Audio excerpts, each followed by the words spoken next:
riding on the beat train, thinking that I'm minding my own, when somehow just my presence makes this woman sitting to my right feel like hating me home. I don't know how I did it. She's thinking that I'm better than her, when nothing could be further. Truth is that I'm busy trying not to feel so alone. All right, everyone. That's Katie, by the way, folks. That's our very own Katie. A long time ago. We wrote a little song called Wounded Bird, and we thought we'd start that out. So our Katie is multi-talented. Well, and that's, I mean, the reason that I thought of using that song is because it's about empathy, which is going to be a big part of what we're talking about today. Mm-hmm. Just kind of the experience of walking around feeling like an open wound, but other people not seeing that about you because you've gotten so good at pretending everything's fine. And we've been doing a lot of pretending everything's fine lately. And yeah. So we have today, and we're really excited to have her, Dr. Alondra Rogers, who is a therapist and social worker specializing in autism and ADHD. She is the author of the book Autistic Thinking, Autistic Brains Think, Learn, and Remember. She lives outside of Portland, Oregon with her family, and there are 3 cats. I have 3 cats too, Dr. Rogers. It's right. Yeah. Awesome. Wow, we have like a whole baseball team of cats. Yeah. Well, and is everyone aware of the cat to human transmission of bird flu that's happening? Yeah, absolutely. My cats are indoor only. So well, mine are too, but apparently if they get to your shoes and you've stepped in. Oh. Yeah, I know. It's so much to think about. So I'm going to move all of our shoes to the garage and make everybody be taking them on and off there. Bird feeders right outside our door, and we don't feed the birds anymore. And I hate that, but what can you do? So, Dr. Rogers, we wanted to have you on today because there's Katie and I both have neurodivergent children. Mine are adults. My 2 are both autistic. One clearly knows, and the other one won't admit it. I'm on the spectrum as well myself. And this constant avalanche of horrible news coming from the things that Trump and Elon Musk are doing to our government, and also hurting our communities, hurting our vulnerable communities, especially the transgender community, LGBTQ communities, and people we know and love. And it's really hard. I know Katie and I have talked about this at length, about what we're going through just to try and keep our sanity. So wanted to throw it over to you and talk about a little bit about how you can sort of put on some of your own personal armor to deal with it. Yeah. Thank you so much for having me. And please call me Alondra. I only ask incels on the internet to call me Dr. Rogers. As you should. Absolutely. And I am also autistic, and I am also a parent of an autistic child. My child is 13 and is autistic and non-speaking, has communication method, is very in tune with the world, and is very concerned, even when I try to protect her from information. So this is a topic that's important to me personally and professionally. So I have ideas, and I have put out, a couple of like social media posts, and I've actually done that in the past when things feel very heavy, when there's some very big event, but this is different. What's happening now is different. It's different by design, and the purpose. If you go back to the first Trump administration and listen to Steve Bannon talk about their strategy, he lays it all out to explain what he's doing, and they're implementing it word for word. And I think the term that he uses, muzzle blast. It's just He, make a muzzle blast every day. Yeah, and I flood. know he's used flood the zone Right. too. Flood the zone is, Yep. yeah. And what that's designed to do is to destabilize everything. Mhm. All of our systems move slowly, including our nervous system. We're not made to process this much change, this much challenge to our collective safety, to our collective culture.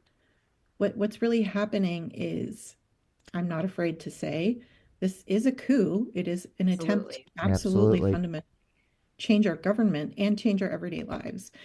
And anyone who hears that and thinks that's hyperbole, Professor Timothy Snyder, who is a Yale professor who literally wrote the book on tyranny. He is an expert in the Holocaust and European history. His most famous book, I would say, is the book on tyranny. He just published a post on Substack saying, of course, it's a coup. Yeah. He is one of the foremost experts in the United States about fascism, and he is calling it a coup. It is bloodless. It doesn't look like people think of a coup. And so it's not, like you're saying, people move slowly. It takes a while to process this stuff. It's not registering for a lot of people how big a deal this is. And I just want to point out when it does register, and that's part of the reason I wanted to talk to you. So I'm one of those people who's a news junkie. Me too. And the problem is I do that because I hate part of being Audie is I hate surprises. I want to know exactly what's happening, when it's happening, so I can process it as best I can.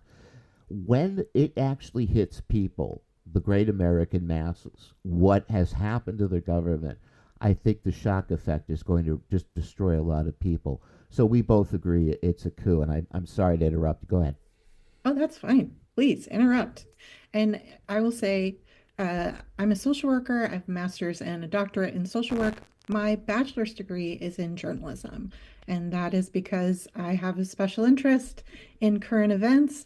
I am going to provide some advice to people that I have to openly say I don't adhere to. So, what I'm going to tell you. Neither do we. Neither do we. We're full of shit when we give this advice. So, one of my first pieces of advice is, okay, I'm going to say second piece. Number one is to regulate your own nervous system. And that means whatever it means for you. Some people need, quiet and rest. And there's an Instagram account called Meg's Tea Room. I don't know if you're familiar with it, but it's this lovely woman who has like a little tavern, and you come in and digitally. What? Right. It's her talking to you and saying, I'm I writing can tell this you're having a down bad here. day, and giving you tea. And like that is Meg's Tea Room. Meg's Tea Room. Everyone the write it down. coziest thing on planet Earth. So that's for some people to regulate their nervous system. That kind of comfort and acceptance. And for other people, it might be, getting out in nature and, I don't know, putting on hiking boots and like trucking up a mountain. It's physical movement, even if it's not, traditional exercise. Like I literally just make myself like do a bunch of laundry because that even will get my like heart going, which sounds so stupid, but like especially people, with ADHD, anxiety disorders know like that is so important to keeping us regulated. I call that nervous cleaning, and I do it too. I do nervous cleaning too. Yes, vacuuming, like, and that can be kind of zen, actually. It can be meditative. I think so. Zen and the art of cleaning house. Right? Yes. I have, you can't see it, but under my desk, I have a little like elliptical And that's what I do during I've seen those. I've seen sessions those. with clients because it gives me the ability to focus on what they're saying, especially if I've been sitting here for 3 hours already. Is that why you look like you're sitting so still and composed versus me like fidgeting everywhere? You know, that's probably right. And I have to say, I do have fidgets that I keep. Oh, I've got the little box that has, oh, yes. Have you seen the little boxes that look like the little playthings you get for Yes. for babies? It has I have lots of one of little those. clicky. Yes, Yeah. yes, I have one of those at work. I just pick my A little- cuticles until they bleed. Ooh. Oh, yes. My fidget. I recommend having something else. That's It works for me, okay? no, all right. Band-aids or something. Band-aid. Yeah. Part of regulating your nervous system is the part that I have to say that I don't do. And if I get to that point, if I get to the point where I'm doing what I'm about to tell you to do, then it's really bad. And that is giving yourself a media diet. And that means not being in a place where you are in the shotgun blast of 24/7 consumption. Yeah. so it's something to think about in this. So they are pushing through all of this stuff every day. They know not all of it is going to stick. Right. It is designed to create chaos Right. and To overwhelm us. And demoralize us. and I think that they care about us far less than they care about Congress and the judiciary. And the media. Yeah, those are the people that they are thinking about. They're not thinking about us. Yeah. That's going to take a while. When things catch up and Republican lawmakers are starting to worry about their reelection campaigns, 2026, they'll start caring. They don't care right now. They're trying to blast through as much as they can. So some of these executive orders, some of these statements, oh, we're gonna whatever, build condos in Gaza, some of these are bullshit. Yes. They're smoke screens too. Right. So for other nefarious shit that they're doing behind the scenes. Exactly. So, and the thing is, the problem with that, we don't know which are which. Yes.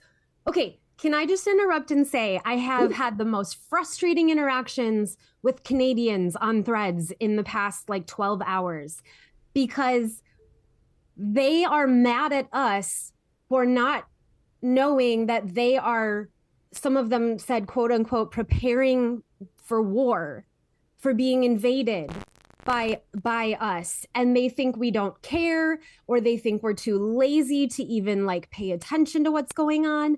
And I'm going, guys, we are fighting for our lives on about 1,000 different fronts right now. And we don't know what's real because our media won't tell us. So maybe don't assume that we're all your enemy because most of us don't want this either. Right. And I feel like so many of them are falling back on the American stereotype of like lazy Americans. They don't care about anything. They just want to drink beer and watch TV. And like, yeah, that's true about some people, obviously. A ton of us are freaking the fuck out. There's millions of people protesting and calling our reps and trying to figure out where to get real information that we can trust. And it's a psyop. Yeah. So like, give us a little credit. And I think they're also, that's part of also what they're trying to do is turn us against natural allies against each other. Yes. Yes, we are not the enemy. Donald Trump and Elon Musk and the Republicans backing them are the enemy, not the American people at large. And this narrative that Canadians are preparing for war, like, what does that mean? I don't know. No one will give me a straight answer. That to me, that what I see is that means that individual Canadians are worried that Trump is going to do something. Canada, if you go to the CBC website, they're, equivalent to their NPR, I guess. The main story is this divided town is on the front line in a fight to control what Canadians read. Okay. Like, preparing for war is... Yeah. I don't see that. And listen, I'm not saying that they're wrong to be worried. because especially neurodivergent people know that crazy is often being right too early. We are all victims of that. We saw this coming for so many years and we tried to tell people and they laughed at us. Mhm. And now that it's here, we're like, yeah, this, like, oh, it is so frustrating. But so I'm not saying they don't have a right to be worried. And I think really what I've seen that's actual clear information is that Trudeau had a hot mic, and maybe it was intentional, at a summit and said what Donald Trump said about annexing Canada was not a joke. Right.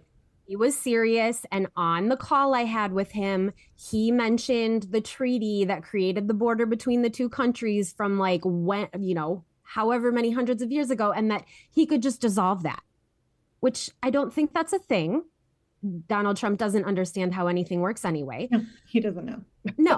But then I've also heard rumblings, and none of like this part is not confirmed as far as like from what I've heard, but that NATO might be quietly enacting some articles and talking about potentially preparing to need to intervene in the US, which I think a lot of Americans would say, yes, please. Please come and shut this shit down. Can we be a colony again of the British? I would rather that Canada take us over. Yeah. And I think a lot of people feel that way. But I think that's the whole thing, is that we're fighting each other, and that's what they want. Yes. Right. So how do you... Fundamentally, we need to stop being at this, and we need to go this way. It's class war. It's class war. Now, so you were mentioning, Alondra, that the media fire hose that we need to shut off, and you were mentioning Meg's Tea Room, and I was thinking of apps like Calm, those sort of things. Any other ideas? Well, and she we said talked a about media exercise. diet. She said a media diet, and I interrupted her. That's okay. Yeah. So what we want to do is slow our news down. And what I recommend, again, I don't do this. I subscribe and pay for lots of different media because I want to support journalism. I want to support American journalism in the hopes that it's salvageable. Mm-hmm. But what I recommend is going to a slow news source like PBS NewsHour and getting your news from that source, because it's not, breaking news right to your brain every day. You can go there and see truly neutral looks at what's going on. And because a lot of the articles that we're getting right now is like, okay, well, Trump said this. Well, what would that actually look like? Right. And that is helpful information, and it is designed to inform democracy. I want to back up for a second and just say, what is the purpose of journalism? The purpose of journalism is to support democracy. Mm-hmm. It is to allow us to be informed so that we can make good decisions. Mm-hmm. And it should not be entertainment, but or bending the knee to a dictator that they're afraid of. Yes. So you want to be mindful of what your sources are. I also, in addition to looking at something slow like PBS, another option is to get one of the daily newsletters from one of the big papers. It will give you like, these are the top 5 or the top 7 stories that we're following. It is, a summary. It allows you to be like, okay, this is what's going on. If there's something that's particularly interesting to you, you can go in and read the story. I also recommend following another news source that is not US based. We've been talking about that. The Guardian. The Guardian, that's what I was going to say. The Guardian's a great resource. I mean, even BBC, CBC from Canada, Reuters. Yeah, Reuters is Reuters. I never know how to say that. Reuters is an excellent resource. AP is a good resource too. Mhm. There is Stanford has this chart, and I'll send you a link if you want to use it, but it Of is a where they fall on the yes, bias. on the Yep. political bias Oh. spectrum. Yeah. I Okay. used to use that with my students when they were researching and make them justify why they thought a source was. And that brings me to my next point, which is media literacy, Mhm. is knowing Yes. what the source you're getting, what is their investment? Where are they coming Mhm. from? So if you look at that Stanford chart, and it is like a living document that they update, you want things that are at the top as far as quality And in the and middle. center. Yep. So it is as neutral as we can get. And the reason is the point is to give you the information and you Decide. make decisions about what it means to you Mhm. instead of, doing the Fox News or the MSNBC, Yes. getting other people to tell you what it means to you. Yes. This is something I've tried to stress to my mother for years. My mother is a boomer. Keith, present company present company excluded when I start talking about boomers, but she will brag that she doesn't read the news, and she hasn't for years because she believes in God, not politics, Right. and she'll still hear about the most important stuff. And her reasoning was cable news. I fully agree that cable news has jumped the shark. Yeah. It is, like you said, it has become entertainment. The news cycle is there. They just want the clicks, they want the views. It is no longer about just keeping people informed in a neutral way. I have never watched cable news in my life, and I think most people my age probably don't. I read the news. And Right. I had tried to tell her that for years. You need to either listen to NPR on the radio and listen to their calm delivery, and they try to represent both sides. Yes. Or you need to pull up a digital news source and look at all the headlines, and you get to pick instead of they get to pick what you're ingesting and they get to pick how you're interpreting it. We need to take our control back, I think, which is really scary and overwhelming for a lot of people because we're very used to passively taking in information. And I want And what also, are they doing? Yeah. They're turning it off. Instead of taking control, they're turning it off. During the campaign, though, I believe it was the publisher of the New York Times said, our job is not to defend democracy. I don't know if you remember that. And the new editor. Yeah. When they decided that they would no longer endorse candidates, or was that the No, that was the Post. That was the Washington Post. This is the problem, though, too, is that so many of those legacy organizations have been bought out by billionaires and they're not doing their job anymore. So I think we do also have to start questioning what we have previously considered to be reliable neutral sources. And actually, let me just make a plug for this. I yesterday started a thread on Threads about this. It's my where we all met. Yes, it's my top pinned thread. But for people who aren't on Threads, I'm going to make a post on Substack as well. And I literally just started posting sources, not just news organizations, but individuals like Heather Cox Richardson, the history professor, Timothy Snyder, the professor who's an expert on fascism, individual people and accounts to follow. I don't know, Alondra, if you follow Alt National Park Service, Blue Sky, which Heather Cox Richardson and Timothy Snyder both follow. These are not legacy news media. These are individual people who are experts in their field, who are committed to giving us fact-based information in historical context.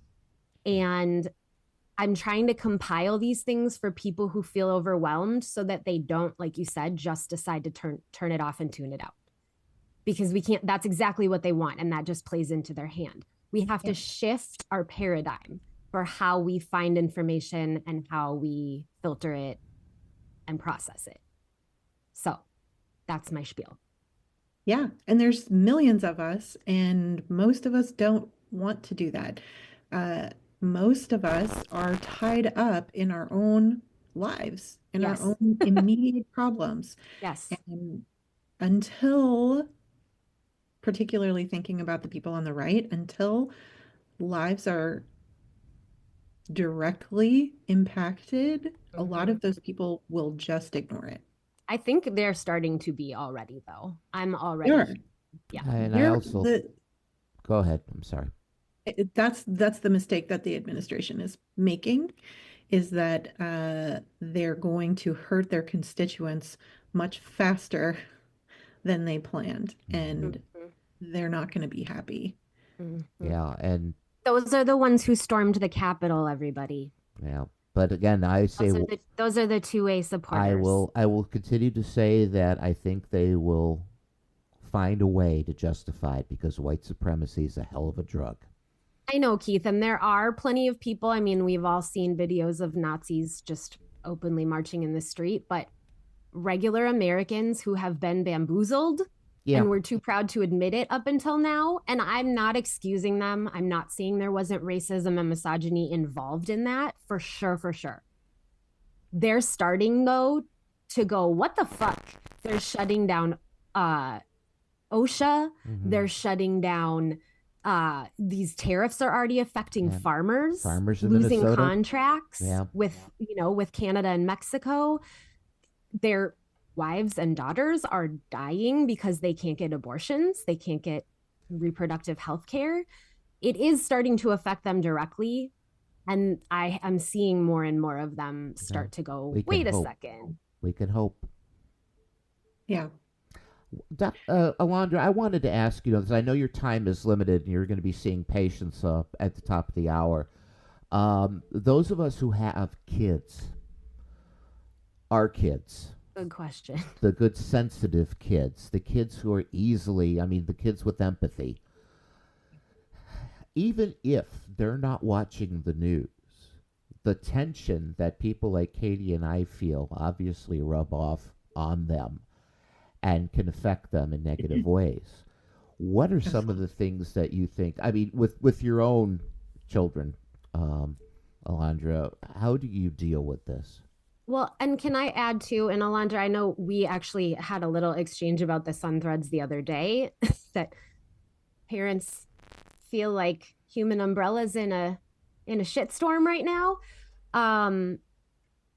My children too, it's not just our stress at home. They go to school and some of their best friends have brown skin and are the children of immigrants, and they're scared. Yes.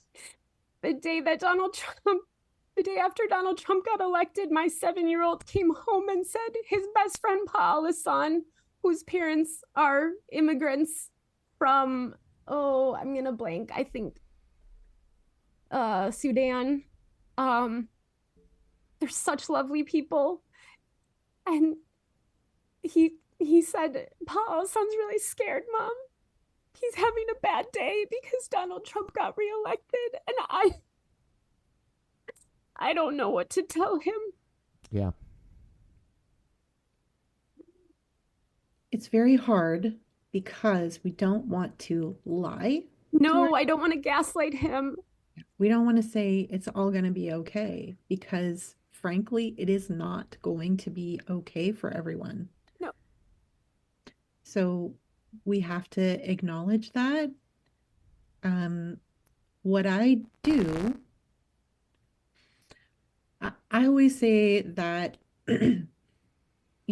action is the antidote to these heavy feelings, pretty much no matter what it is. So what we do for our kids is keep in mind, my kid is homeschooled, so I don't have that aspect. However, most kids are in school, and those kids are all absorbing what their parents are consuming in front of them or talking about in front of them. And we don't have control over that. Right. And a lot of it is going to trickle down. And there's probably an increase in bullying. Those kids of the red hats are probably being little shits right now. Um, so it is probably a scary environment. Schools are microcosms of society. And, Lord of the Flies Mm-hmm. is barely controlled chaos in there sometimes. Mm-hmm. I used to teach freshmen mainly. I was a high school teacher and I mainly taught freshmen. And oh, let me tell you, I taught that book and we had some very interesting conversations. So what we want to do is acknowledge, okay, we're paying attention. We know what's going on. Okay. And we also want you, our child, to live as normal a life as you can. Mm-hmm. So we can have these talks about what's going on, but I don't want you to know everything. And in part Mm-hmm. because all of the stuff that's coming out down the pike may not happen. Right. So I don't want you to be worried about everything. we don't want to have that anxiety of Yeah. each and everything he says is real and true. Right. So we will communicate and you can come to me anytime Mm-hmm. about anything. Mm-hmm. And I will accept what your fears are and try to respond to them. Mm-hmm. And then we talk about what we do. How do we have an action plan? And that can be to support other people. So part of my kind of suggestions to people, what I tell my clients is, okay, yeah, we've got to regulate our nervous systems. We have to do, I self-care. I know everyone hates to hear it, but you have to take care of yourself. Otherwise, you can't do anything else. And you want to think about the kind of your circle of influence, I guess. Mm-hmm. So you've got yourself at the center, and then you spread out and you take care of your family, Mm-hmm. the people in your house, and then the people in your extended family, if you can, the friends that you have in your community, and then your immediate community. That's your sphere of influence. If you are a creator, you might have a space online where you're trying to curate whatever it is for that community. That's what you focus on. And you talk about it. Okay, what are we doing? So, like, I would tell my child, well, I care about information. That's really important to me. So, we support different kinds of journalism so that we get true information. What organizations are in your community that you can provide some kind of support for? Even if it's like we have in my city, excuse me, like a community action council, which there are them all over the place, and they provide resources for people usually in the most dire of circumstances. So when we want to do something like make a donation of stuff, they have a thrift store. I choose that place over Goodwill. Goodwill. Yes. Okay. Yes. Because Goodwill is not even a nonprofit. People assume that Goodwill, because of the name, is good. They don't treat their employees well. They're not a nonprofit. We need to do a better job of finding those smaller community outreach programs. We have one in our area called PROP. I forget what it stands for, but I think they're pretty widespread, at least in the Midwest. So that might be a good one to look into. So this place also has a food bank. So, we can donate food. I understand that for a lot of people, donating time and money is hard. So if you have that ability, amazing. Please do. No matter what you do, it matters. And it will make you feel better, which was kind of where you started. It will. I mean, that's a huge source of oxytocin. Yes. People don't realize that. They think like I'm so freaked out I have to shut down and just focus on me and my little tiny circle. And I know it seems counterintuitive, but setting aside a little of that energy to give to your wider community will come back to you threefold. So if you can see where I'm pointing right up there, that is a book that I wrote. It's about self-care and community care for parents of children with various disabilities. Oh, perfect. And so I spend a lot of time in there talking about things like what you're saying. Yes. What is it called? Tell us what it's called. Oh, it's called Thriving Together. Thriving Together. And it has a long subtitle that I'm not going to remember. Look it up. Well, I mean, we kind of just said the context, so Yeah. We'll link it on the Substack. Thriving Together, an essential guide for finding support and mastering self-care for caregivers of children with differences and disabilities. Excellent. Excellent. So in that book, I talk about all the various ways that we can contribute and why. Because yes, we get good chemicals when we do good things for other people. Yes. And you know what's really, really cool is that when other people witness it, they get them. Too. Yes. Yes. Is that and that's like social cohesion. That is how part of the reason that we live in social groups. We benefit from each other. We keep each other alive, and our brains are telling us to do that.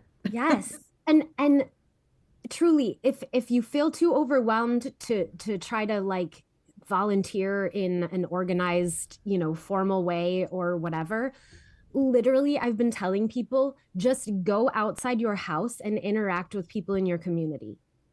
You will find ways to support each other. It could be as simple as a smile, small talk with a cashier when you're checking out at the grocery store, but that stuff is what they don't want us doing. They want us afraid and stuck in our houses and isolated. So that's something else that I talk about in this little book. In research, they call it weak ties. And that's kind of, I feel like a misnomer, because that is one of the greatest predictors of our feelings of community. So when we have conversations, when you go to your whatever, we have Dutch Bros here. You go to your Dutch Bros and you know the people who work there, and they know your drink, and you're like, hey, how's your dog or whatever? Like, you know them. That is a place where you feel community. And we, as autistic people, that can be intimidating. Yes. But it can also feel really good if it's authentic. Yes. Yeah, go One with of the it. things I wanted to mention with you, and in our pre-show discussion, we had communicated one of your things that you like to talk about, and I think this plays into it, is turning your anger into action. Because I don't know about it. I get angry. I mean, I get so angry that I'm literally shaking with some of this news. And Katie does too. So those are some of the ways, I guess. Are there any other ways we can turn that anger into action? Yeah, I think that's the most. I recently told someone on Threads that anger is a gift. And, some people are like, what do you, no. And I'm like, yeah, because it can spur us to action. It can eat us up when we don't do anything with it. We have to use it productively. Yeah. So decide, okay, what am I really pissed about? What am I going to do? Even if you do one little thing, it will give you a space to disperse that energy. So even if it is, calling your representative's office or sending an email to say, you know what, I saw this and please do something about it, and be specific. Please do this thing about it. Yeah, I left some very swear-wordy voicemails for Amy Klobuchar recently. My wife did almost the same thing with John Fetterman.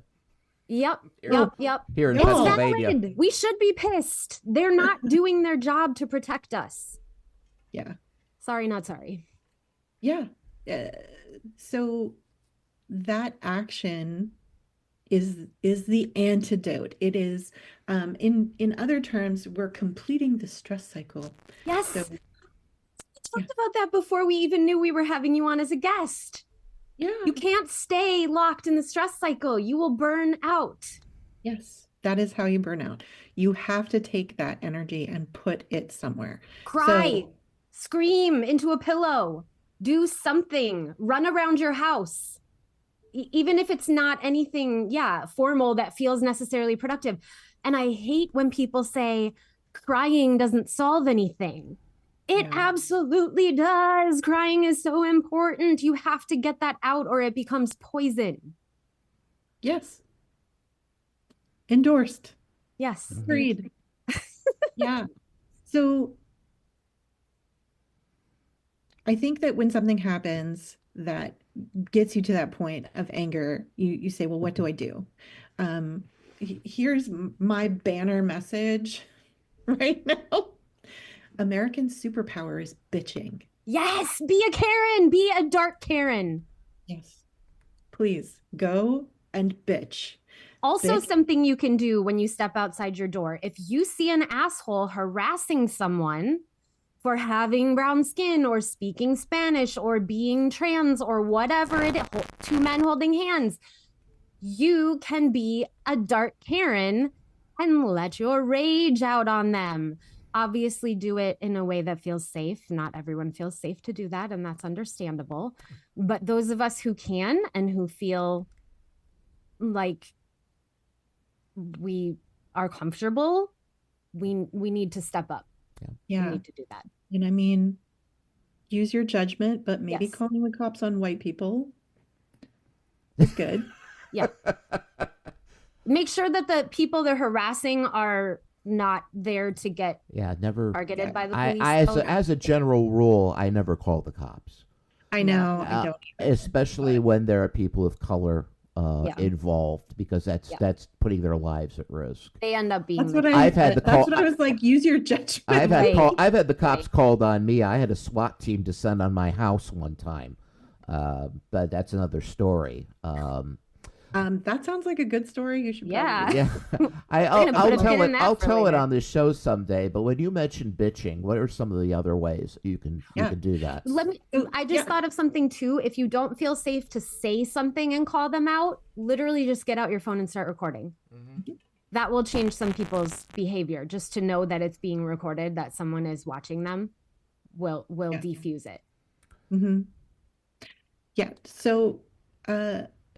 Complain. Like, I have a family member who I feel somewhat betrayed by, who went on Facebook after the election and said, I voted for Trump because Biden made Facebook censor information about COVID. COVID misinformation, you mean? Okay. And so I bitch in this forum for that person to see all of the instances now of censorship that are happening. Mm-hmm. So I'm like, ooh, over here. But bitching to your representatives, bitching on your social media about what's happening and how it's impacting you, if it is, or how it's impacting people, sharing those, amplifying those. And stop shaming people for doing that. I'm so sick of people saying, oh, well, if all you're going to do is post about it on social media, then nothing's going to change. First of all, who says that's all we're doing? And who says it doesn't change anything? And exactly. How is anyone going to know something's a problem and that they're not alone in that problem if we don't talk about it? And we can talk about it in real life, of course, but we also have social media, which is a blessing in that way. Of course, it's a curse in many others. If social media wasn't an influencer, you wouldn't have all these fucking trolls descending on it, trying to stir things up. And Zuckerberg scrubbing hashtags and suppressing posts of protests and stuff. So I'm glad to hear you say that, Alondra, that it's not a wasted effort. No. And it helps the person, too, get it off your chest. Absolutely. And one of the things that people need to know right now is that they are not alone in what they're feeling, what they're seeing, what they're interpreting, and that, yeah, that there's people that they can band together to talk about this and to feel like, okay, well, what do we do? I'm not crazy, first of all. And yeah, this can be another community to help me know what to do. And that media literacy, that also extends to social media. So you need to at least do a little Googly search or whatever, Firefox, to DuckDuckGo is a good one. I just downloaded that. It's a browser and search engine in one. So you can just get the app on your phone and make it your default browser instead of Safari or Chrome or whatever. And it does a much better job blocking trackers and keeping your data safe. well, I like it. Yeah, because like I saw something today, someone saying, okay, you know, Dr. Phil, he spoke at the Nazi rally or whatever. What a disappointment. Yeah. And well, I have an opinion. Don't ever trust anybody who says the doctor, but call me by the first name. It's like, what? Yeah, with the doctor in front of it. Yeah, please don't. I want to be personable, but please don't forget that I'm. Yeah. I'm better than you. Yeah. Someone posted that that he's lost a lot of value, and so he is has rescinded his position and all this stuff. And so I went and Googled it. I don't see anything about that. Right. So I'm like, that's wishful thinking. That Yeah, would be really nice. I had a post go super viral about, I just posted a picture of my Costco cart overflowing with stuff. Oh, I remember that one. Did you Yes. see that one?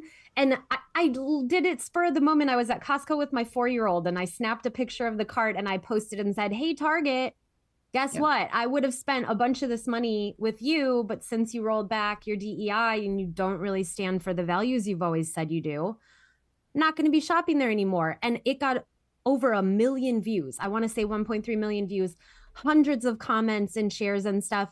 And so you don't know where it's going to go when you share that stuff. But then, yeah, some guy commented and said, oh, now Costco is rolling back theirs too. And I said, source? And of course, he said nothing. And then a bunch of people were like, source, trust me, bro. Like, he's a troll. He's trying to make you doubt the information. And that is not true. And in fact, they're raising their minimum wage in 30, an average of $30 an hour. Wow. Yep. That's amazing. Amazing. Someone said they should be running the country. Hey. Right? Yeah. And their hot dogs are still $1.50. If we really need a business person to run a government, can we at least get Founder of Costco? We some- nominate you. We're about at the bottom of the hour, and I know you have a client in half an hour, so want to give you This is our time. reality check. Any last words of advice before we let you go? Yeah.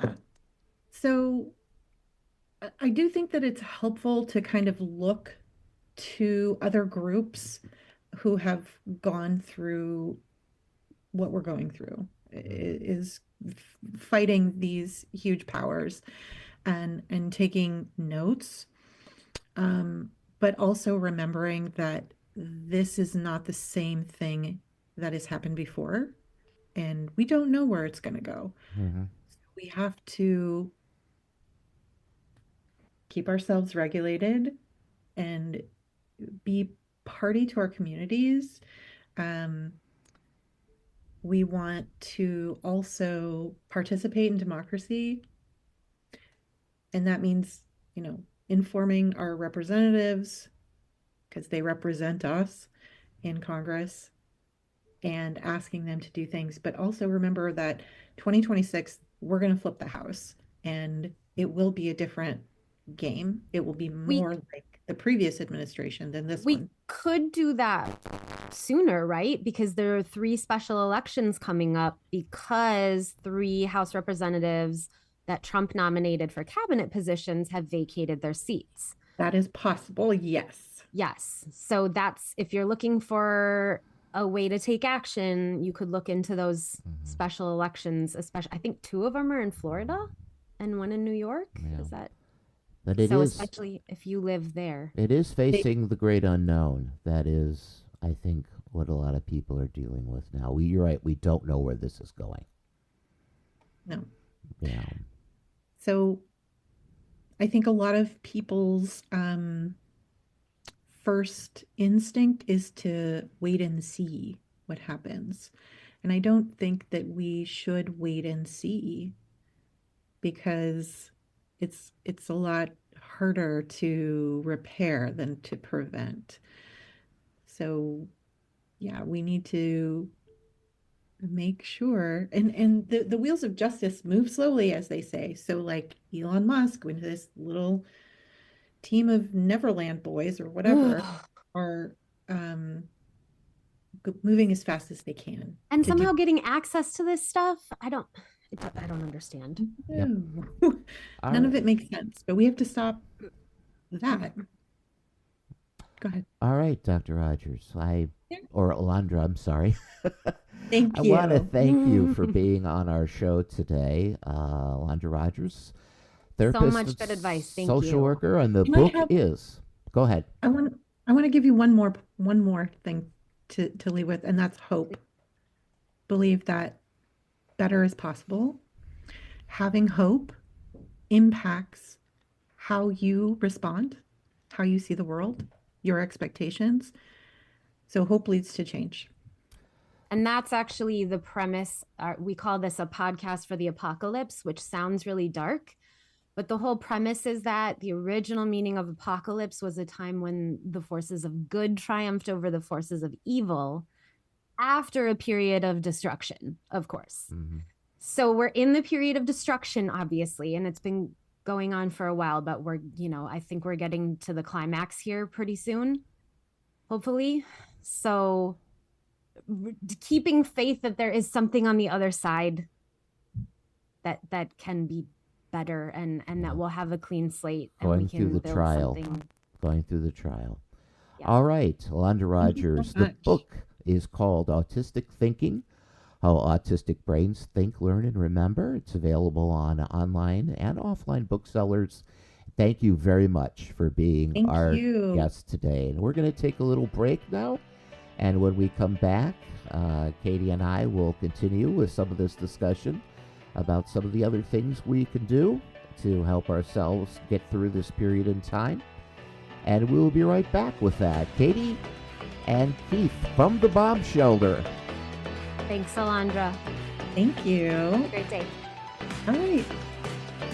I'll see my way out. Have a Oh, great take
Back here on From the Bomb Shelter with Katie and Keith. That was just a great conversation with Alondra Rogers, I thought. A lot of great information out there. And it's exactly what people need to hear, I think. Well, what I needed to hear.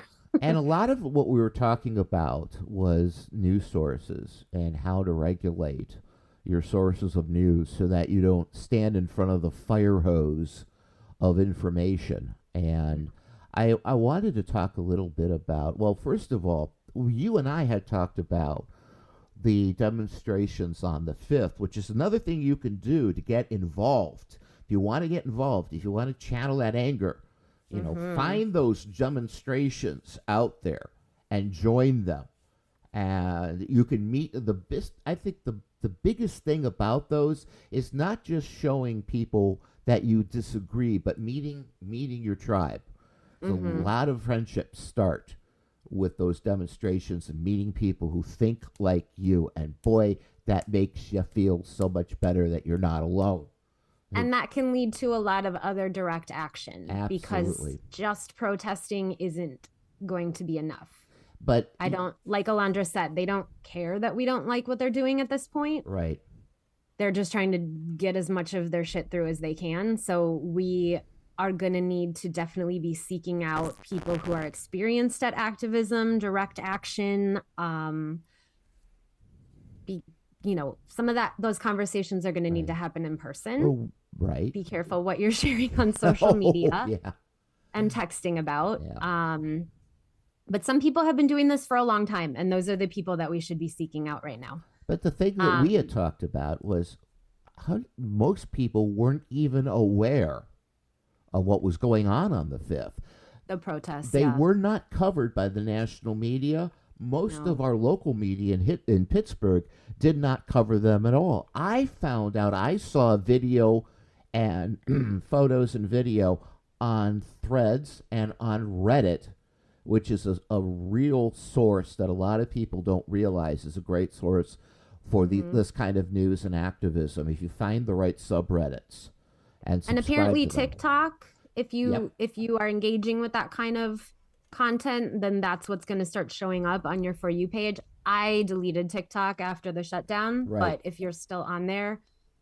And so have you, Keith, seen now the planning for the Not My President's Day protests on the 17th? I know nothing about this, so so I'm glad I'm mentioning this. On President's Day on the 17th, they're hoping to recreate the protests on the 5th, but even bigger this time. Okay. At state capitals, which is where the majority of them happened on the 5th, but other big cities too. Obviously, if you live in a big state, and sometimes your capital is like not even where a lot of people actually are. So, people in New York City, you don't have to go to, Albany? Right. Or Harrisburg in Pennsylvania. Yeah, there's going to be protests in the big city, obviously, too. But if you're not sure where to find the information, look up your local chapter of Indivisible. Indivisible is a great organization. They're organizing more than just protests. They do a ton of direct action, contacting local reps. A lot of the people that work with them are people who are very knowledgeable about how to work the system, like former members of, former congressional staffers. They understand the system and how to use it to our advantage. At least now that I know where to go. The 5th demonstration was held in downtown Pittsburgh on a particular square, which makes a lot of sense. So now I know, even if I don't have all the information, at least I know where to go, and they will be there. Yep. You probably the same thing in the Twin Cities. Yeah, I mean, our capital is St. Paul, weirdly, not Minneapolis, but I'm sure there were protests in Minneapolis too. Obviously, Minnesotans, everybody saw the George Floyd protests. We know how to do that. But yeah, so you can find the information online, and then you can also just show up on not my President's Day on the 17th. And it's a national holiday, so they picked a national holiday to do this. Yeah, I don't have the day. I don't have to work that day, so wonderful. My kid is home from school though, and I don't feel comfortable taking a 4-year-old. Well, I have 2 kids. One's going to be out of town, but I don't blame you. Be safe, be careful. Right. I wanted to go a little bit over the list that you have tagged on your thread site, and that you will have on Substack as well, of some of the, just want to go through some of these sources that we mentioned. And the first one that comes up is Timothy Snyder. And I honestly did not know he had a Substack, so I subscribed to that. I just found it the other day because I had looked for him on Meta and he didn't have anything. He is on Blue Sky as well. So let me just connect it back. We mentioned this when we were talking to Dr. Rogers, that we need to make sure that we are using reliable news sources, and the sources that you may have previously considered to be reliable, a lot of them are compromised right now. Anyone who knows that Jim Acosta left CNN, that's why. That's right. He is a true journalist, and he couldn't say much on air, obviously, but he very much implied that he is being censored. He was being censored. He was being forced out. Suppressing information, and he wants to tell the truth, and they won't let him. They were going to stick him on at midnight. He got the message and said, "Screw you guys, I'm out of here." So where this list that I started compiling of reliable sources came from is I was talking to my sister-in-law, who's a doctor, 2 days ago, is when the conversation started. And I mean, she's, like I said, she's a doctor. She's super, super smart. She also majored in peace studies, which I didn't even know was a thing before I met her. Like, she majored in activism and protest. She was just figuring out in this conversation that we were having this weekend that our normal information sources, a lot of them have been compromised. It doesn't mean you're stupid if you are just figuring that out. Right. They didn't want you to realize it. So we were talking about we're going to need to figure out a system for finding accurate and timely information from sources that are not bending the knee to this regime. And so that's where this came from. I just started compiling sources that I trust and explaining why I trust them. Right. You mentioned Heather Cox Richardson. I follow her on Facebook. And that's one of the reasons I'm still on Facebook, is her daily newsletter, which is required reading as far as I'm concerned. But if you're not on Facebook, her newsletter is on Substack. You can subscribe and you can get it in your email inbox every day. That's what I do. Every day. That's another great way of doing it. Alt National Park. And it's funny how they started out as just I love a little account during the first Trump administration, has now become a go-to follow on Blue Sky, and I believe they're also on Threads. Are they? I don't know. Oh, I thought I was covering them on Threads. I know I am covering them on following them on Blue Sky. My wife keeps pointing them out. Did you see Old National Park posted? Then okay, fine, I'll go look. But yeah, they have their sources inside the federal government. The SARS. They often know what's happening before I'm seeing it on real news outlets. Right. And so that might seem random and dubious, and in normal times maybe we would say that's not a source that we need to have high up on our list. Timothy Snyder, the expert on fascism, and Heather Cox Richardson, the historian that we just mentioned, both follow Alt National Park Service on Blue Sky. It is actually a very reliable source for inside information on what is happening. And we also had mentioned SARS-CoV-2 on Threads. I don't know if they're on Blue Sky or not, but I'm pretty sure they are. they are. Okay, wonderful. Yeah. Uh, they know what's going on too. And they have sources in the CDC. Right. So they are posting some, like, I don't know if people have seen, the New York Times reported on this actually, that there have been at least two confirmed cases of cat to human transmission of the bird flu that were briefly posted on the CDC website and then taken down again because Trump. the Trump administration said, take that down. Right. Because they don't want to look bad. And so this website will keep you up to date on stuff like that. Right. And you can also bookmark Health Canada as well. The Canadian government health site also is covering this without the added bonus of American censorship. Right. Okay. And then this is one let's skip ahead a little bit. Yes, go ahead. Skip. Okay, because I mean there's at least 20 sources here, so you can find it on my threads, which is the recovering teacher. And can we repost it to our From the Bomb Shelter account as well? Sure. Keith. And I'll go ahead and post it on Blue Sky as well. And then, like I said, I'll make a Substack post with links to all of this. You're right. There are a lot of people here. I forgot how many people you would. Yeah. There's a lot. I'm going to skip down to Genocide Watch because that's one that I wanted to talk about. Really heavy topic here, folks, but something we need to consider.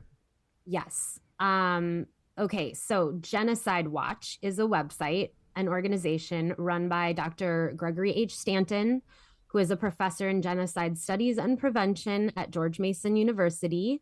He is the former president of the International Association of Genocide Scholars. He was the president for 2 years, 2007 to 2009. He worked with the State Department from 1992 to 1999. And you may remember that was a period when there was genocide happening in Rwanda and Cambodia. He helped write the tribunal rules for resolutions in those countries for the genocide that was happening. Like, this guy knows what he's talking about. He holds a PhD in anthropology from, I guess, University of Chicago, and a JD in law from Yale. He's got the credentials. So I wanted to say that up front because, this is something that a lot of people have been skeptical of in years leading up to this, when people are saying, this is looking more and more like we're headed towards 1933 Germany, and Trump is acting like Hitler 2.0. And people say, oh, that's hyperbole. Don't compare it to Nazis. That's okay. So this expert in genocide issued a red flag alert for a genocide watch in the US when Elon Musk did his Nazi salute. Right. At the inauguration. And there's so much more going on behind that as well, because we've seen the growing demonization of black and brown skinned people and people in this country from Latin America. They've been called, Trump has called them vermin. And that's exactly what the blood of our country. Poisoning the blood. That's what Hitler said about the Jews. He called them vermin as well. So we're already seeing these stages go further and further a little bit, literally each week. Yeah, and so if you go to this Genocide Watch website, Dr. Stanton lays out the stages that he has identified, and he does this for every country where there's a genocide watch. But for the US, the stages of genocide that he's identified here are classification, as in you are an undocumented immigrant, or you are, this nationality or this race, or a trans person, or a gay person, or a person who can get pregnant. Symbolization, which, obviously the biggest one is the swastika that we're seeing a lot of right now, but there's a ton of white nationalism symbols that you may not be familiar with. You can look those up online. I think, like the Anti-Defamation League, which defended Elon Musk. Didn't they defend him after the Nazi salute? Yes, let's all give people the benefit of the doubt here, they said after the Nazi I don't know if we can salute. trust them anymore. I don't either. Discrimination, dehumanization, which Keith was just talking about, calling human beings vermin, is classic dehumanization. Polarization, so it's us versus them, they're stealing our jobs, that kind of stuff. And denial, which is really frustrating for me and for anyone who's familiar with American history, not the whitewashed version.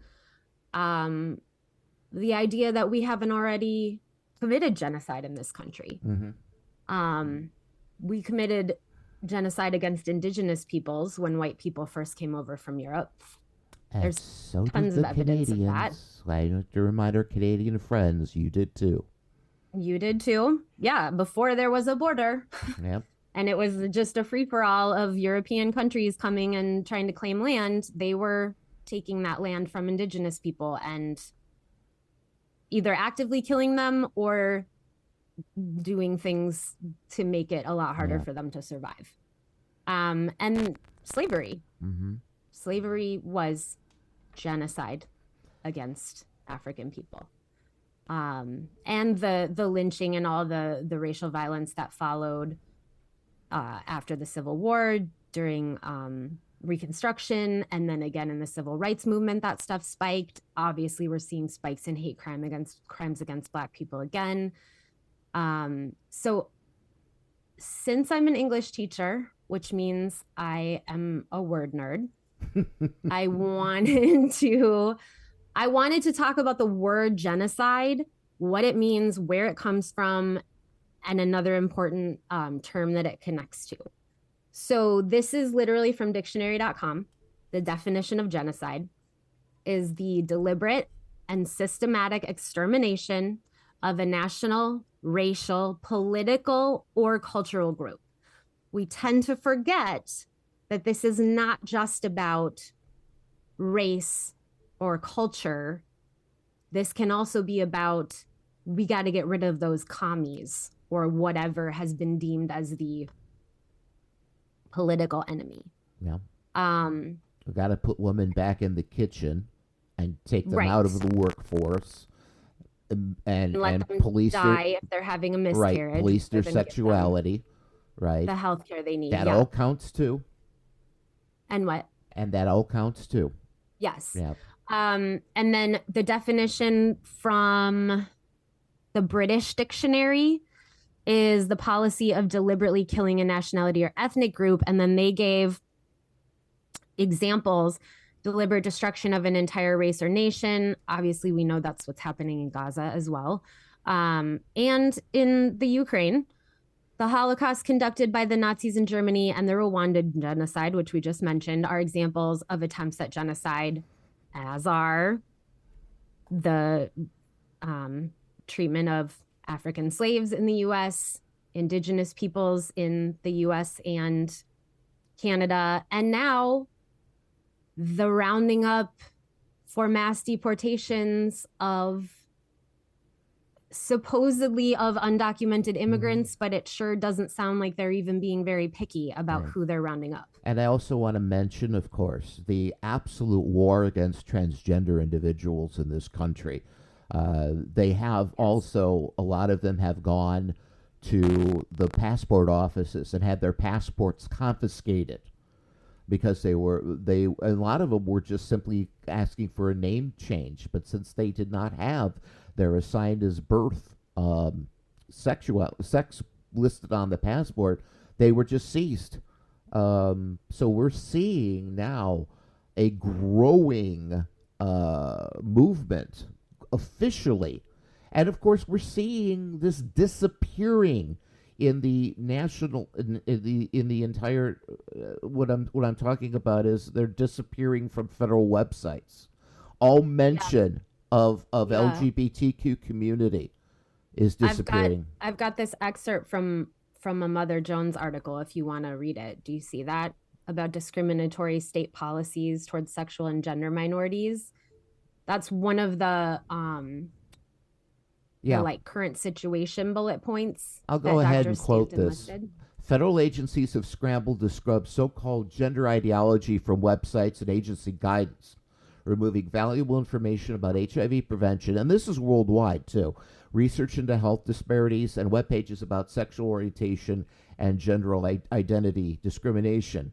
Trump's suite of anti-trans executive orders compels schools to ban trans women from sports, redefine sex, threaten hospitals' fundings if they offer gender-affirming care to patients under age 19, ban trans people from the military, direct the Department of Justice to investigate teachers who socially transition or help trans and non-binary students by respecting their names and pronouns. Hospital systems have decided to obey Trump in advance, voluntarily canceling gender-affirming. We can go on and on. I just last night I saw the National Center for Missing and Exploited Children has had to bend the knee to Trump, and they have gone ahead and scrubbed all of their support for transgender individuals too, which I found incredibly sad. Can I just say, as a former teacher of these kids, gender affirming care, respecting people's pronouns, calling them by the name they want instead of dead naming them, those are life-saving actions. That is suicide prevention. It's also basic human decency. Yes, but I think so many people are so obsessed with this idea that men are somehow trying to sneak into women's locker rooms by pretending to be trans or something that doesn't happen. The percentage of trans athletes, it's like such a small amount of people that we're even talking about. We're in the dozens, just dozens, in a nation of 340 million people. We should be focusing on known sexual predators. Absolutely. People that create and consume child pornography and physically abuse children. And guess what? That's not trans people, and it's not drag queens. It's cis white men for the most part. And a lot of times they are evangelical Christians who are embedded in that community and protected by that community. Ministers and youth ministers. Yep. So people need to realize that this is a smokescreen. They are trying to rile you up about something that is not really a problem, to distract you from what really is a problem. And in the process, you are hurting these kids.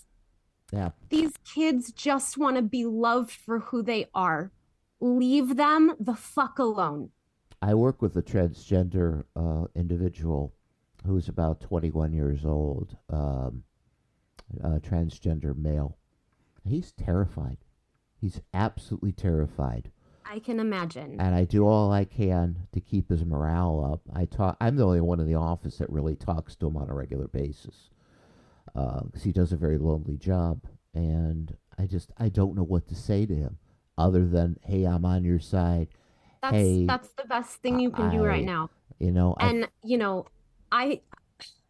I'm not a teacher anymore, for better or worse. I would have been one of the ones to get in trouble, though, because I was a safe space for those kids to come. I had so many kids come out to me.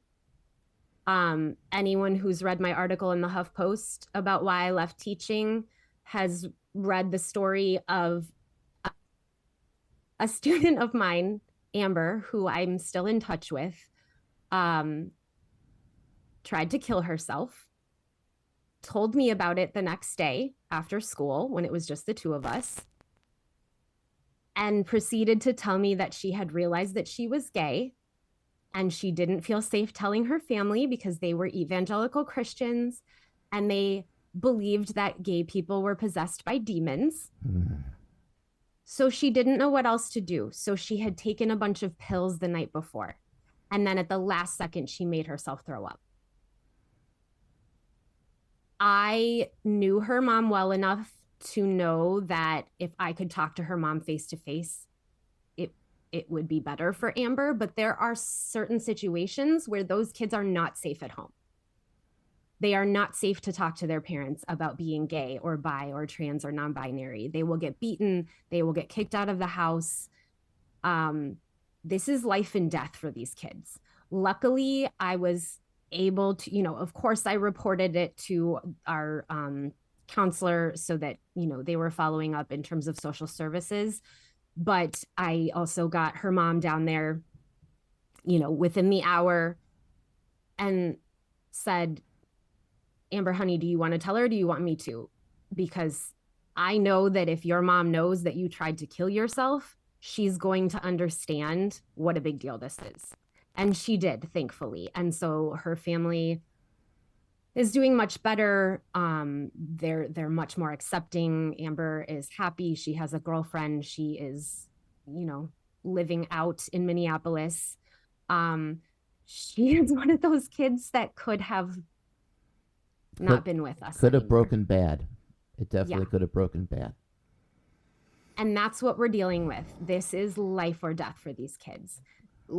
Even if you don't feel like there's anything else you can do, just telling them, I see you, I love you for who you are, I am in your corner.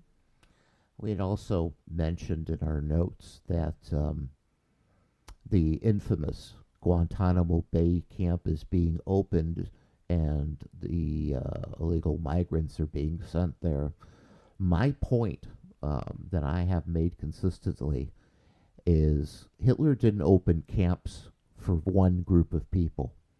There were a ton of people. The first people that Hitler put in the camps were political, not Jews, political, that he went on, to gays, gypsies, Jews. I believe disabled people. That yes, right, the disabled people like my son. And eventually they come for everybody.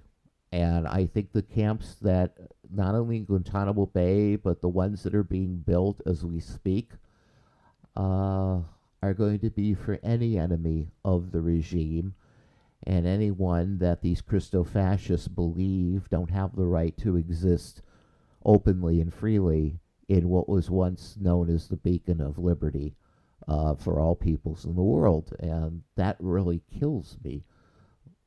That's just the kinds of things that make me feel incredibly mad and hopeless at the same time. Why don't other people see this? 30,000 beds in Guantanamo. Oh, we're just going to put criminal aliens there. There are not 30,000. It's a legal black hole, too. Yeah, it's a legal black hole. No one can get in there to see how they're being treated. The ACLU is trying, but I don't know how far they're going to get. And then newly certified Attorney General Pam Bondi. Mm-hmm. The day she was certified, she sent out, or sworn in, sent out like 14 memos to the Justice Department of just the most god-awful stuff.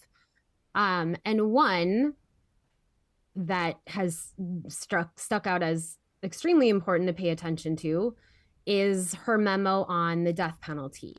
Merrick Garland had placed a moratorium on the death penalty, the previous AG, until at the federal level, pending further review.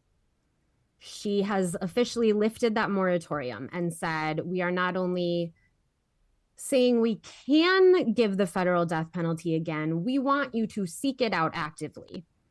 And especially we want you to seek it out for capital offenses committed by undocumented immigrants. Like, they are targeting undocumented immigrants.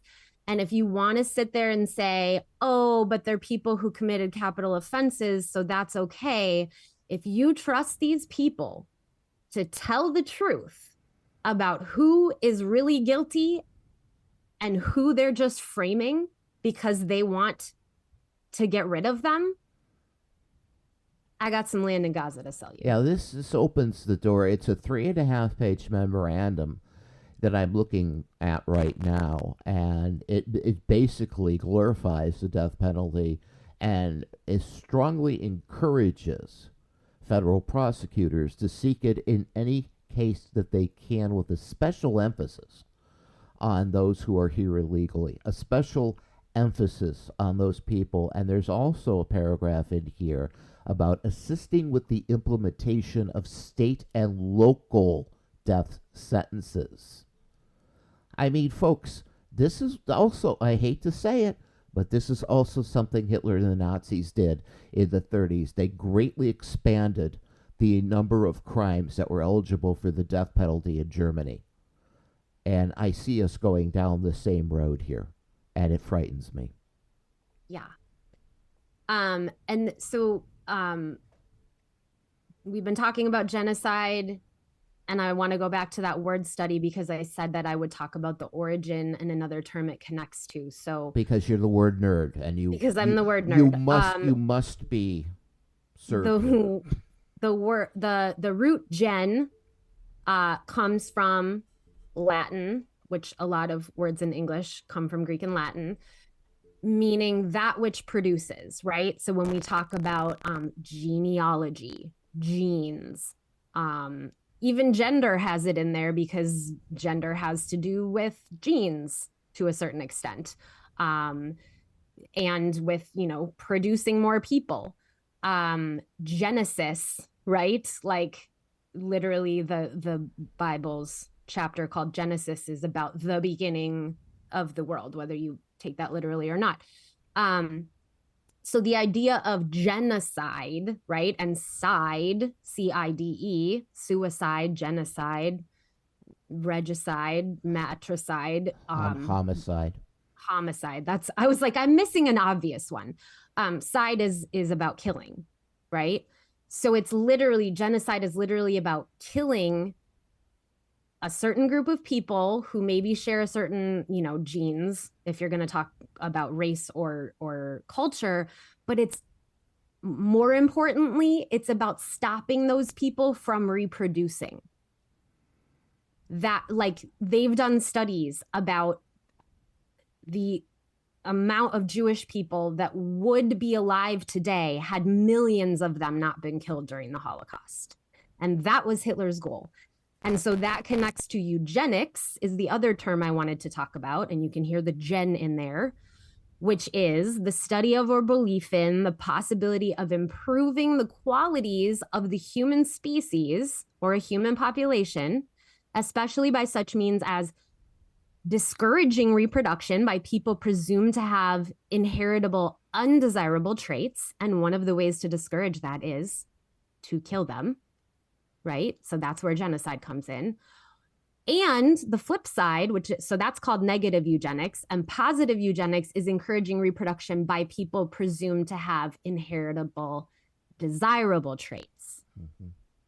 So I wanted to play this video by a guy that I recommend you follow. His handle is Oh That's Rich. It's OHH. Okay. His name is Rich, so it's a very cute play on words. And I'm going to play the video, and I will post a link to his social media in the Substack. But I thought this video did such a good job explaining what's happening in our country right now. Actually, maybe you should click on the link, Keith, because I don't know if you'll be able to hear my audio. Do you see it? It's right here. Where is it? Above the concentration camping about Gitmo. Oh, I'm sorry. I'm looking in the wrong part of our wonderful document here. Why don't you try it and see what happens? Okay.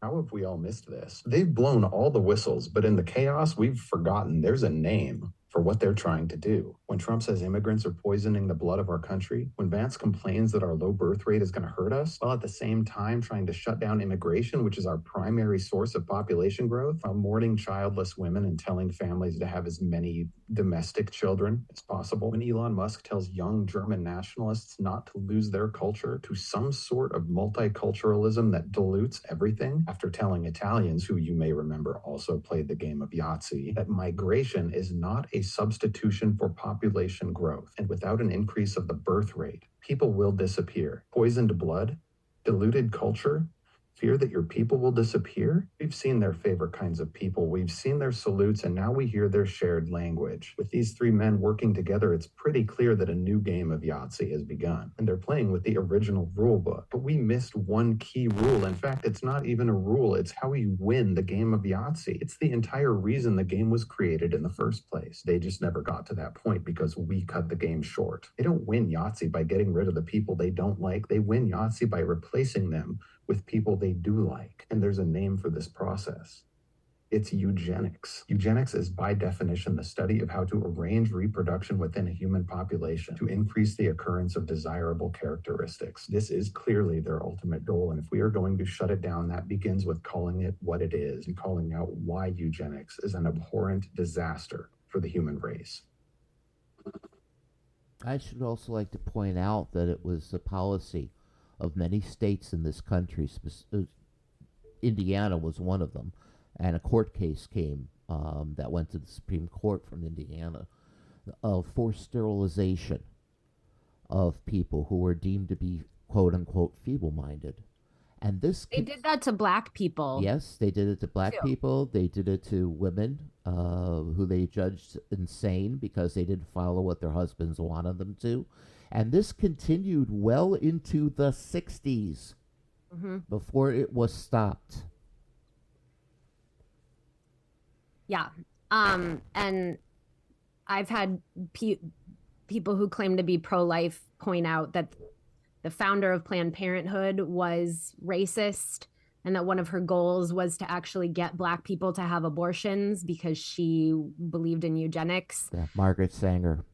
Yes, and there is evidence to support that. However, that does not mean Planned Parenthood is bad. That does not mean reproductive health is bad. That was a bad person who believed in bad things and wanted to do things for bad reasons. That doesn't mean that women should not have reproductive care and control over their bodies. It's the same kind of people like the trolls who always say, well, hey, the Democrats were the KKK. Well, yeah, back in the 1920s. A long time ago, yes. Until the parties literally switched because of the Dixiecrats and the racist Democrats peeled off from the party and then later joined the Republicans. I get sick of these people. But it's the same thing with Planned Parenthood. They took Margaret Sanger's own personal biases and basically projected them to the entire movement, which is, of course, intellectually dishonest. Yes, that is a logical fallacy, and you can reject it if someone brings that up to you. Yeah, we need to do like a little a segment of this podcast, like Katie's English lesson. Word origins with Katie. I used to have word of the day every day. There you go. Word of the day. Yeah. Okay. I'll pick a new word of the day next week. I did not know these things, and I think that's fascinating. I could just read the dictionary. Word origins are fascinating to me, and I had no idea. I had no idea. All right. Well, I think that's about it for today. We've done a very thorough job. Yes, it's a blessed plenty, I would say. Is that like a Minnesota thing? I don't know. It's just an evangelical Christian thing. Folksy saying. Folksy sayings. Okay, so who knows where these things come from? No idea. I think usually people say a merciful plenty. Oh, well, I hadn't heard this before. It's completely new to me. Okay, maybe it is a Minnesota thing. All right. We're going to get all of these links that we're talking about on the Substack so you can read along. This is From the Bomb Shelter with Katie and Keith, and we'll see you next week. Provided that the, how did they used to say it? The creek don't rise and Russians don't run and something like that. Don't rise. All right. I don't know any more of it. Speaking of folksy sayings, Yeah. the creek don't rise. Creek don't rise. We'll see you next week. Take All care, right. everyone. Stay sane. Stay safe. Stay sane. Yes.